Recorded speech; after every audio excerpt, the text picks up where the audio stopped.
So you've seen them, right? Those futuristic-looking massage chairs that promise the world. But have you ever seriously wondered if they're a legit health tool or are they just a ridiculously expensive piece of furniture? Well, today we're going to break it all down and figure out if they're actually worth the money. And when I say expensive, I am not kidding. Take a look at this. That's the price tag for just one top-of-the-line model. That is a serious amount of cash to invest in your well-being, or, just in a chair. Which leads to the obvious question, right? For that kind of money, you're not just hoping for a nice back rub. You're expecting a life-changing miracle. And let me tell you, the marketing definitely promises one. So let's frame this whole investigation around that price tag. It's the $10,000 question. We're going to explore what these chairs claim to do, what science says they actually do, and how all the tech behind them really works. Okay, first up, let's dive into the hype, this sales pitch, because these companies aren't just selling a comfy chair. Oh no, they're selling a vision of push-button wellness, available 24/7 right there in your own living room. And I mean, listen to these features. It sounds like something straight out of a sci-fi movie. We're talking about a world's first 8-human hands massage, a smart full-body medical scan that supposedly maps your pain points, hot stone massage, baby hands techniques, and even a zero-gravity sleep system. It sounds absolutely incredible, maybe a little too incredible. And the claims go way beyond just simple relaxation. They say these chairs are literally designed to heal your body, to release your natural painkillers, boost your immune system, improve post-surgery outcomes, even relieve migraines. These are some huge clinical-sounding promises. So, is there any proof? And this is where things get really interesting. We're going to pivot away from the marketing department and step into the research lab. Let's see what happens when you put all these fantastic claims to a real scientific test. And here it is. What a contrast, right? We go from flashy trademarked names like baby hands to the very serious, very sober title of a study published on PubMed. This is where we get the hard data.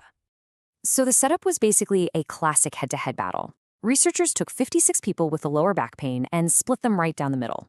One group got standard physiotherapy, treatment from a trained professional with manual therapy and exercises.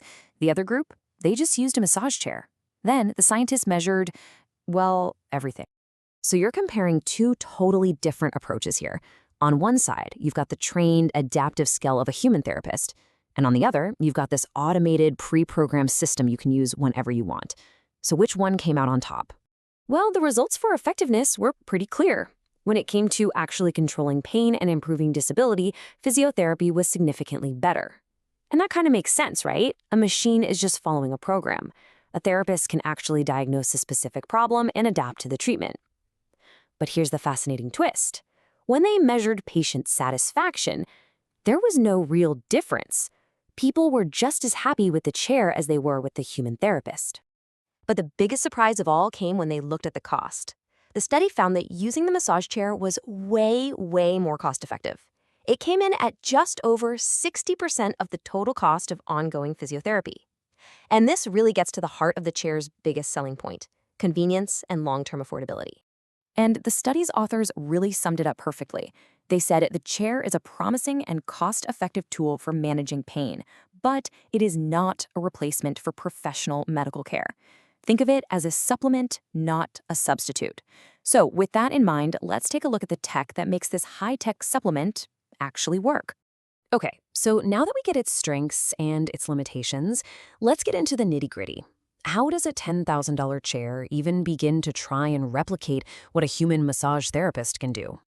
You're going to see this term 4D massage plastered everywhere. It sounds super complex, but it's actually pretty simple. 2D is just the rollers moving up and down, left and right. 3D adds depth, so the rollers can push further into your back for a deeper massage. And that fourth dimension? That's just the variation in speed and rhythm. It's what helps mimic the changing pace and pressure of a real human's hands. Next up, you have the track system.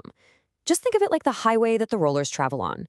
The original was the S-track, and it was designed to follow the natural S-curve of your spine. Then came the L-track, which basically extended that highway straight down to your glutes and hamstrings. And now, the best chairs use an SL track, which combines both for the most complete coverage, tracing the curve of your spine from your neck all the way down and under your thighs. And hey, Remember that smart full-body medical scan? Well, this is what it actually looks like in practice. When you first sit down, the chair runs its rollers up your back to map your unique shape and your height. Then, it actually asks you to fine-tune the shoulder position, making sure the massage is tailored perfectly for your body. It's all about that initial customization. All right, we've decoded the marketing hype, we've looked at the hard scientific evidence, and we've peeked under the hood at the tech. So let's put it all together and finally answer that $10,000 question. So here's the bottom line. It's a surprisingly cost-effective and incredibly convenient tool for managing general aches and pains.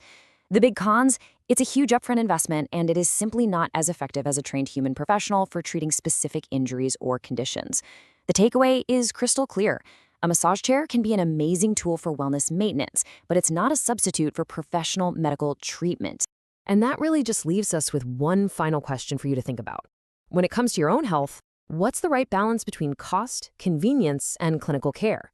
Are you willing to trade the proven, adaptive effectiveness of a professional for the 24/7 comfort of having this tech in your home? The right answer really depends entirely on your own needs and your own priorities.